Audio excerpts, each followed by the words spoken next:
Matric zone. बच्चों, कल हम क्लास 10th के मैथ में बहुपद के बारे में अध्ययन किए। आज हम बहुपद के उससे आगे हम अध्ययन करेंगे। तो हम कल पढ़े थे कि बहुपद को अध्ययन के दृष्टि से दो भागों में बांटा गया है।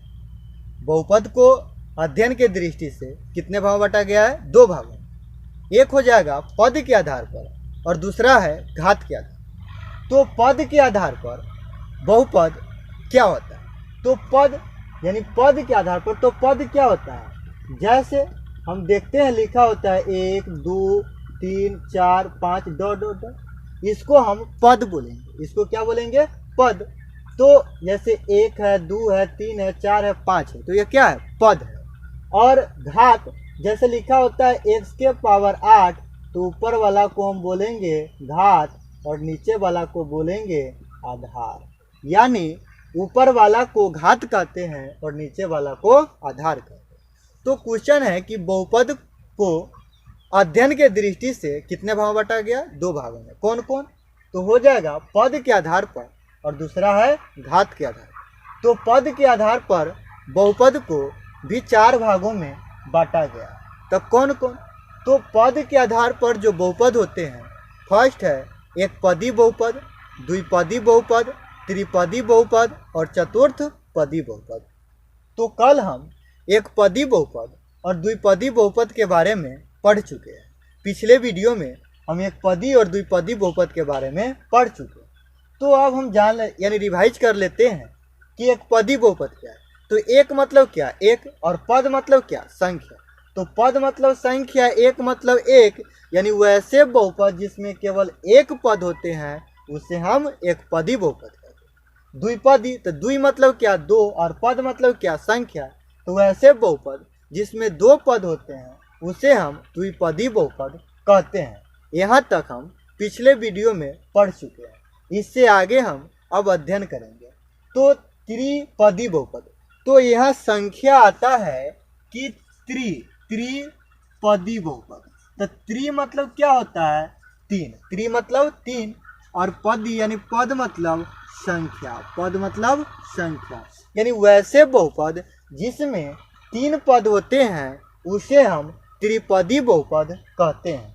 यानी त्रिपदी बहुपद किसे कहते हैं? तो वैसे बहुपद जिसमें 3 पद होते हैं उसे त्रिपदी बहुपद। जैसे 1 2 3 तो 4, तो यह हो जाए कितना? चतुर्पदी। लेकिन यहाँ है 1 2 3, तो 3 है, इसलिए क्या होगा? त्रिपदी बहुपद। 1 2 3 तो क्या होगा? त्रिपदी बहुपद। यानी वैसे बहुपद जिसमें 3 पद होते हैं उसे त्रिपदी बहुपद कहते हैं। नेक्स्ट है आपका चतुर्थ पदी बहुपद। तो चतुर्थ और पदी, तो चतुर्थ मतलब क्या होगा? 4, और पदी मतलब हो जाएगा संख्या। पदी मतलब संख्या, यानी वैसे बहुपद जिसमें 4 पद होते हैं यानी 4 संख्या होते हैं उसे हम चतुर्थ पदी बहुपद कहते हैं। यानी क्वेश्चन है चतुर्थपदी बहुपद किसे कहते हैं? तो वैसे बहुपद जिसमें 4 पद होते हैं उसे हम चतुर्थपदी बहुपद कहते हैं। जैसे देखिए 1 2 3 4, तो 4 है, इसलिए क्या होगा? चतुर्थपदी बहुपद। नेक्स्ट है 1 2 3 4, तो 4 है तो क्या होगा? चतुर्थपदी बहुपद। उसी प्रकार देखिए 1 2 3 3 है तो क्या होगा? त्रिपदी बहुपद। यहाँ से पद के आधार पर क्वेश्चन बोर्ड एग्जाम में ऐसे पूछे जाते हैं कि पद के आधार पर जो है बहुपद में, यानी कहेगा कि एक पदी बहुपद में अधिकतम कितने पद होते हैं? तो 1 होते हैं। द्विपदी बहुपद में अधिकतम कितने पद होते हैं? 2 होते हैं। त्रिपदी बहुपद में अधिकतम कितने पद होते हैं? 3 होते हैं। चतुर्थपदी बहुपद में अधिकतम कितने पद होते हैं? तो 4 होते हैं। इसके नाम में ही सबको छुपा हुआ है। एक मतलब एक, अब पद मतलब संख्या, यानी वैसे बहुपद जिसमें 1 पद होते हैं, एक पदी बहुपद। द्विपदी बहुपद में कितने पद? तो 2 पद। त्रिपदी बहुपद, त्रि मतलब 3, तो 3 पद। चतुर्थपदी बहुपद, चतुर्थ मतलब 4, यानी 4 पद। तो यहाँ तक हम अध्ययन कर चुके हैं। आगे हम देखेंगे कि घात के आधार पर बहुपद को कितने भागों में बांटा गया। तो घात के आधार पर बहुपद को 4 वर्गों में बांटा गया। तो घात का है, तो अगर मान लीजिए लिखा है 12x के पावर 8, तो ऊपर वाला को हम कहते हैं घात, यानी इसको पावर POWER, इसको हम पावर कहते हैं और नीचे वाला को आधार यानी इसको इंग्लिश में बेस BAS बेस कहते हैं। यानी ऊपर वाला को क्या कहेंगे घात और नीचे वाला को आधार कहेंगे। तो यही है आपके घात के आधार पर बहुपद को कितने भागों में बांटा। तो घात के आधार पर बहुपद को 4 भागों में बांटा गया। यहाँ से बोर्ड एग्जाम में 2 नंबर का क्वेश्चन 2 या 3 नंबर का पूछा जाता है कि यहाँ पर जैसे घात के आधार पर बहुपद कितने प्रकार के होते हैं। तो क्वेश्चन है यानी आंसर होगा 4 प्रकार के। घात के आधार पर बहुपद कितने प्रकार के होते हैं 4 प्रकार के। कौन कौन। तो एक हो जाएगा रैखिक बहुपद। क्या होगा रैखिक बहुपद। यहाँ से क्वेश्चन पूछता है कि रैखिक बहुपद का दूसरा नाम क्या है। तो एक घात बहुपद। रैखिक बहुपद का दूसरा नाम क्या है। तो एक घात बहुपद। तो यहाँ से और क्वेश्चन पूछे जाते हैं कि रैखिक बहुपद का अधिकतम घात कितना होता है। तो रैखिक बहुपद का अधिकतम घात 1 होता है। रैखिक बहुपद का अधिकतम घात क्या होता है। तो 1 होता है। रैखिक बहुपद का दूसरा नाम क्या है। तो एक घात बहुपद। जैसे हम देखते हैं अभी पढ़े हैं कि रैखिक बहुपद का अधिकतम घात क्या होता है 1। तो घात देखिए 8x + 1 लिखा है। तो कहिएगा सर यहाँ x के पावर कुछ नहीं है, 1 कहाँ है। इसका मतलब है 1 इसमें छुपा हुआ है। तो यानी 8x + 1 जो है इसका पावर कुछ नहीं है, इसका मतलब 1 छुपा हुआ है, इसीलिए यह रैखिक बहुपद है। उसके बाद है 9x + 2। तो इसमें x के पावर कुछ नहीं है, इसका मतलब 1 छुपा हुआ है, इसीलिए यह रैखिक बहुपद होगा। उसके बाद है 8y + 7। तो 8y में y का पावर कुछ नहीं दिया है, इसका मतलब 1 छुपा हुआ है, इसीलिए यह जो है रैखिक बहुपद या एक घात बहुपद होगा। उसी प्रकार r यानी सीधे दिया है y। तो y क्या है। तो y के पावर कुछ नहीं है, इसका मतलब 1 है, इसीलिए यह एक पदी बहुपद एक घात बहुपद होगा। उसी प्रकार 8x + 2 है। तो x के पावर क्या है कुछ नहीं है, इसका मतलब 1 होगा। तो यानी 8x + 2 यानी क्या घात बहुपद। तो एक घात बहुपद है। यानी एक घात बहुपद से क्वेश्चन पूछता है कि एक घात बहुपद का अधिकतम शून्यक कितने होते हैं। तो जितना घात होगा उतना ही शून्यक होगा। तो हम पढ़े हैं कि एक घात यानी रैखिक बहुपद का अधिकतम घात 1 होते हैं। तो रैखिक बहुपद का शून्यक भी कितने होंगे 1 होंगे। रैखिक बहुपद के शून्य कितने होते हैं 1। रैखिक बहुपद के यानी अधिकतम घात कितने होते हैं तो 1। रैखिक बहुपद के व्यापक रूप क्या होता है, पूछ लिया जाता है कि रैखिक बहुपद का व्यापक रूप क्या होता है। तो ax + b = 0। उसके बाद है जहाँ यहाँ पर जो है यहाँ पर देखेंगे रैखिक बहुपद जो होते हैं। तो रैखिक में a बराबर होता है x का गुणांक और b बराबर होता है अचर पद। b बराबर क्या होगा अचर पद। यानी ax + b = 0 होता है। क्या व्यापक रूप किसका रैखिक बहुपद का। तो रैखिक बहुपद का व्यापक रूप क्या होता है। तो ax + b = 0। उसके बाद रैखिक बहुपद की शून्यकों की संख्या कितने होते हैं। तो रैखिक बहुपद के शून्यकों की संख्या 1 होता है। क्या होता है तो अल्फा। अगर अल्फा को बात कीजिएगा तो देखिए ax + b = क्या है 0। अगर b प्लस है तो बराबर को उस पर ले जाइए तो क्या होगा माइनस। यहाँ हो जाएगा माइनस। यानी और ax में क्या चीज का संबंध गुना के, तो बराबर को उस पर जाएगा तो भाग के, यानी इसका मतलब है -b/, या गुना में इधर आएगा तो भाग में a। यानी x यानी बहुपद यानी यहाँ पर जो इसका शून्यक होता है क्या होता है अल्फा। यानी अल्फा बराबर होता है -b/a। जहाँ a बराबर होता है x का गुणांक और b बराबर होता है अचर पद। b बराबर क्या होता है अचर पद। तो यहाँ से क्वेश्चन आपको अधिकांशतः पूछा जाता है कि एक घात बहुपद के शून्यकों की संख्या कितने होते हैं तो 1। एक घात बहुपद के यानी अधिकतम घात कितने होते हैं तो 1। एक घात बहुपद के व्यापक रूप क्या होता है तो ax + b। उसके बाद जो है पूछेगा कि एक घात बहुपद में a क्या है तो x का गुणांक। एक घात बहुपद में b क्या है तो अचर पद। नेक्स्ट अब हम देखेंगे द्विघात बहुपद। तो नाम में ही छुपा हुआ है द्वि मतलब 2 और घात मतलब घात यानी पावर। यानी वैसे बहुपद जिसका अधिकतम घात क्या होते हैं 2 होते हैं, उसे हम द्विघात बहुपद कहते हैं। यहाँ से क्वेश्चन पूछा जाता है कि द्विघात बहुपद का अधिकतम घात कितने होते हैं तो 2 होते हैं। द्विघात बहुपद का अधिकतम घात कितने होते हैं तो 2 होते हैं। जैसे देखते हैं क्या है। देखिए 8x² + 3x + 2 लिखा है। तो इसमें देखिए x का अधिकतम पावर कितना है 2, इसीलिए क्या पदी बहुपद द्विपदी बहुपद। नेक्स्ट देखिए 3x² प्लस 5x प्लस 2 में देखिए कि x का अधिकतम घात कितना है, 2 है, इसीलिए यह क्या होगा, द्विघात बहुपद होगा। उसी प्रकार देखिए 8y² प्लस 3y प्लस 1 लिखा है, इसमें देखिए y का अधिकतम पावर कितना है, 1 है, इसीलिए यह क्या होगा, द्विघात बहुपद होगा। तो जिसका पावर 2 होगा तो द्विघात, 1 होगा तो 1 घात और 3 होगा तो त्रिघात बहुपद। तो द्विघात बहुपद का यानी अधिकतम घात कितने होते हैं, 2। द्विघात बहुपद के अधिकतम शून्यकों की संख्या क्या होगा, तो 2, यानी जितना घात होगा उतना ही शून्यक होगा। तो द्विघात बहुपद का अधिकतम शून्य कितने होंगे, 2। द्विघात बहुपद के अधिकतम पावर कितने होंगे, तो 2। द्विघात बहुपद के यानी जो शून्यक होंगे कौन कौन होंगे, तो एक अल्फा होगा, एक बीटा होगा। यानी द्विघात बहुपद के कितने शून्यक, 2। कौन कौन, एक अल्फा और एक बीटा। द्विघात बहुपद के कितने शून्यक, 2। कौन कौन, एक अल्फा और एक बीटा।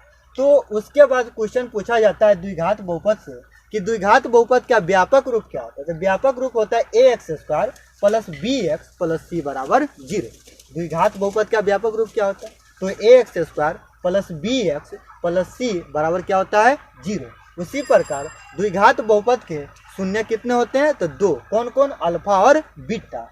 तो इसी में क्वेश्चन पूछा जाता है कि द्विघात बहुपद के शून्यकों का योग, योग कहे तो जोड़, यानी शून्यकों का योग। तो द्विघात बहुपद के शून्य कौन कौन, एक अल्फा और एक बीटा। तो योग मतलब क्या, जोड़, यानी अल्फा प्लस बीटा बराबर फार्मूला होता है -b/a। यानी द्विघात बहुपद में यानी शून्यकों का योग, तो शून्य क्या है, एक अल्फा और एक बीटा। तो योग मतलब क्या, जोड़, यानी अल्फा प्लस बीटा बराबर फार्मूला होता है -b/a।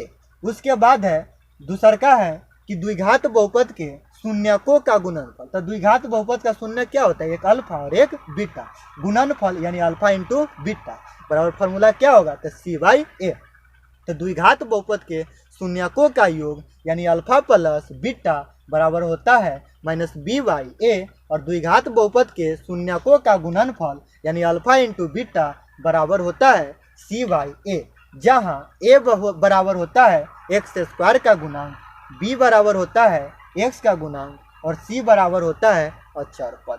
यहाँ से भी आपको एग्जाम में क्वेश्चन पूछा जाता है कि जैसे क्वेश्चन पूछेगा कि द्विघात बहुपद में a बराबर क्या होता है। तो द्विघात बहुपद में a बराबर क्या होता है, तो x² का गुणन। द्विघात बहुपद में b बराबर क्या होता है, तो x का गुणन। और द्विघात बहुपद में c बराबर क्या होता है, तो अचर पद होता है।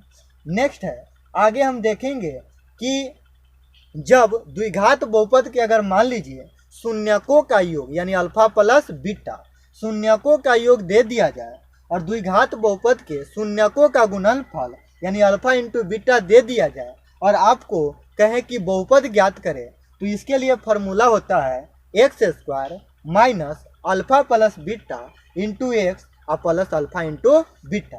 यानी जब द्विघात बहुपद के शून्यकों का योग यानी अल्फा प्लस बीटा और शून्यकों का गुणनफल यानी अल्फा इंटू बीटा मालूम हो, तो द्विघात बहुपद बराबर फार्मूला होता है x² minus alpha plus beta into x plus alpha into beta. यही फार्मूला होता है और इस पर बैठाइएगा आपका बहुपद यानी द्विघात बहुपद ज्ञात हो जाएगा। अब नेक्स्ट है त्रिघात। तो त्रि मतलब हम अभी पढ़े थे कि त्रि मतलब क्या होता है, 3, और घात मतलब घात यानी पावर, यानी वैसे बहुपद जिसका घात अधिकतम घात कितने होते हैं, 3 होते हैं, उससे हम त्रिघात बहुपद कहते हैं। तो यहाँ से क्वेश्चन पूछा जाता है कि त्रिघात बहुपद का अधिकतम घात कितने होते हैं, 3 होते हैं। त्रिघात बहुपद का अधिकतम घात कितने होते हैं, तो 3 होता है। त्रिघात बहुपद के अधिकतम घात कितने होते हैं, तो 3 होते हैं।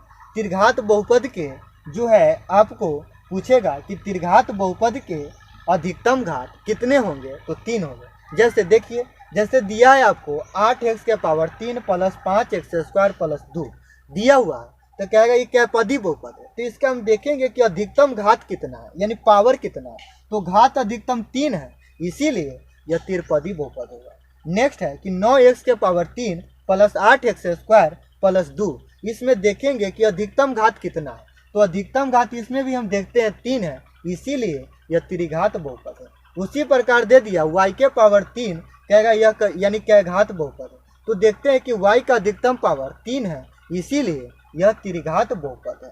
तो आपको क्वेश्चन जो है पूछा जाता है कि रैखिक बहुपद का अधिकतम घात कितने होते हैं। तो रैखिक बहुपद का अधिकतम घात जो होंगे 1 होगा। उसके बाद जो है द्विघात बहुपद के अधिकतम घात कितने होंगे। तो द्विघात बहुपद के अधिकतम घात 2 होंगे। उसके बाद पूछा जाता है कि त्रिघात बहुपद का अधिकतम घात कितने होते हैं। तो त्रिघात बहुपद के अधिकतम घात 3 होते हैं। उसके बाद पूछा जाता है चतुर्थ घात बहुपद के अधिकतम घात कितने होते हैं। तो चतुर्थ घात बहुपद के अधिकतम घात 4 होते हैं। अब जो है त्रिघात बहुपद के हम जानेंगे व्यापक रूप। व्यापक रूप यानी कहेगा कि बताइए त्रिघात बहुपद का व्यापक रूप क्या होता है। तो त्रिघात बहुपद का व्यापक रूप होता है ax³ plus bx² plus cx plus d बराबर होता है 0। कहेगा त्रिघात बहुपद का अधिकतम घात कितने होते हैं। तो 3 होते हैं। त्रिघात बहुपद के जो है यानी पूछेगा कि त्रिघात बहुपद के व्यापक रूप कितने होते हैं यानी क्या होता है। तो त्रिघात बहुपद का व्यापक रूप होता है ax³ plus bx² plus cx plus d बराबर क्या होता है 0। उसके बाद हम एक बात बोले थे कि जितना घात होगा उतना ही शून्यकों की संख्या होगा। तो त्रिघात बहुपद के जो शून्यक होते हैं, शून्यक यानी त्रिघात बहुपद के शून्यक कितने होते हैं। तो त्रिघात बहुपद के 3 शून्यक होते हैं। त्रिघात बहुपद के कितने शून्यक 3 शून्यक। कौन कौन होंगे। तो एक हो जाएगा आपको यानी अल्फा, दूसरा बीटा और तीसरा होगा गामा। यानी y का उल्टा होता है गामा। यानी त्रिघात बहुपद के शून्यकों की संख्या कितने होते हैं। तो 3 होते हैं। कौन कौन। अल्फा, बीटा और गामा। त्रिघात बहुपद के व्यापक रूप क्या होता है ax³ plus bx² plus cx plus d बराबर 0। उसके बाद जो है त्रिघात बहुपद के शून्यक कितने होंगे 3 होंगे। कौन कौन। तो अल्फा, बीटा और गामा। तो कहेगा त्रिघात बहुपद में शून्यकों का योग बराबर शून्यकों का योग। तो शून्य क्या है। अल्फा है, बीटा है, गामा है। योग मतलब क्या होता है जोड़। यानी alpha plus beta plus gamma बराबर क्या होता है। तो यही फार्मूला होता है -b/a। कहेगा त्रिघात बहुपद में जो शून्यक होते हैं उस शून्यकों का योग क्या होता है। यानी शून्यक है तो क्या अल्फा, बीटा, गामा। तो योग मतलब जोड़। तो alpha plus beta plus gamma बराबर होता है -b/a। उसी प्रकार यानी त्रिघात बहुपद के 2-2 करके शून्यकों का गुणनफल। द्विघात बहुपद के 2-2 करके शून्यकों के गुणनफल के योग यानी 2-2 करके यानी अल्फा इंटू बीटा। कौन 2-2 करके यानी 2-2 करके शून्यकों के गुणनफल के योग। तो अल्फा इंटू बीटा आप प्लस उसके बाद क्या होगा बीटा इंटू गामा आप प्लस गामा इंटू अल्फा बराबर क्या होगा। तो इतना बराबर फार्मूला होता है आपका कि c/a। क्या होगा c/a यानी alpha into beta plus beta into gamma plus gamma into alpha. यानी 2-2 करके 2-2 करके शून्यकों के गुणनफल का योग यानी अल्फा इंटू बीटा योग मतलब जोड़ beta into gamma plus gamma into alpha बराबर फार्मूला हो जाएगा c/a। उसके बाद जो है नेक्स्ट पूछता है कि त्रिघात बहुपद के शून्यकों का गुणनफल यानी शून्यकों का गुणनफल यानी त्रिघात बहुपद के शून्यकों का गुणनफल। तो शून्य क्या होता है अल्फा, बीटा, गामा। तो यही होगा alpha into beta into gamma बराबर क्या होगा। तो -d/a। क्या होगा -d/a। यहाँ से भी क्वेश्चन आपको पूछा जाता है कि बताइए त्रिघात बहुपद में शून्यकों का गुणनफल बराबर क्या होता है। तो -d/a। उसके बाद क्या आएगा त्रिघात बहुपद में 2-2 करके शून्यकों का योगफल बराबर क्या होगा। तो 2-2 करके शून्यकों का योगफल यानी c/a होगा। उसके बाद यानी त्रिघात बहुपद में जो है त्रिघात बहुपद के शून्यकों का गुणनफल बराबर क्या होगा। तो त्रिघात बहुपद में शून्यकों का गुणनफल बराबर -d/a। त्रिघात बहुपद में शून्यकों का योगफल यानी माइनस बी बाई ए होता है। उसके बाद जो है अब हम अध्ययन करेंगे कि ए क्या होता है, बी क्या होता है और सी क्या होता है और डी क्या होता है।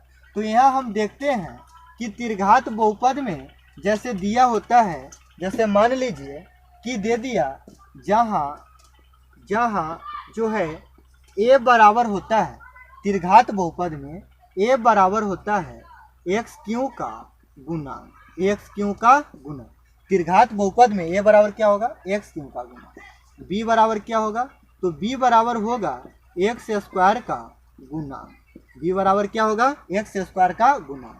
सी बराबर क्या होगा, तो सी बराबर होगा एक्स का गुणा, सी बराबर क्या होगा, एक्स का गुणा। और डी बराबर क्या होगा, तो अचर पद होगा, डी बराबर क्या होगा, अचर पद। यानी ए बराबर क्या होगा, एक्स क्यू का गुणा, बी बराबर क्या होगा, तो एक्स स्क्वायर का गुणा, सी बराबर क्या होगा, तो एक्स का गुणा, और डी बराबर क्या होगा, तो अचर पद होगा। यहाँ से आपको क्वेश्चन पूछा जाता है कि कहेगा कि त्रिघात बहुपद में यानी ए बराबर क्या होता है, तो एक्स क्यूब का गुणा। कहेगा त्रिघात बहुपद में बी बराबर क्या होता है, तो एक्स स्क्वायर का गुणा। और पूछे त्रिघात बहुपद में सी बराबर क्या होता है, तो एक्स का गुणा। और पूछे त्रिघात बहुपद में डी बराबर क्या होता है, तो अचर पद होता है। नेक्स्ट है कि अब है कि चतुर्थ घात बहुपद, तो इसके नाम में ही छुपा है चतुर्थ। तो चतुर्थ मतलब क्या होता है, चार, चतुर्थ मतलब चार, और घात मतलब घात यानी पावर। तो क्वेश्चन है चतुर्थ घात बहुपद, तो चतुर्थ घात बहुपद। तो चतुर्थ घात बहुपद में हम देखेंगे कि अधिकतम घात,